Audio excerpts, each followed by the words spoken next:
খবরদার, আর যে কোনো ভুল করো ক্ষমা আছে, গাদ্দারির কোনো ক্ষমা নাই।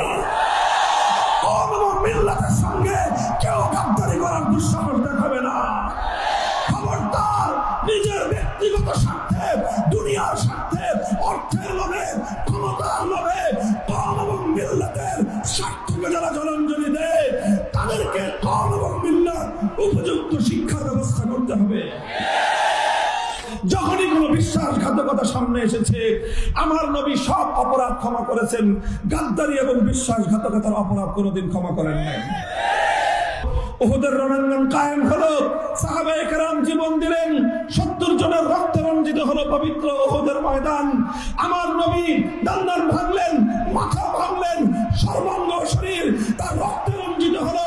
রক্তে ঝরতে ঝরতে আমার নবী মাটিতে লুটিয়ে পড়লেন। এক চুল পরিমাণ আল্লাহর নবী বাতিলের সঙ্গে আপোষ করার চিন্তা করেন নাই।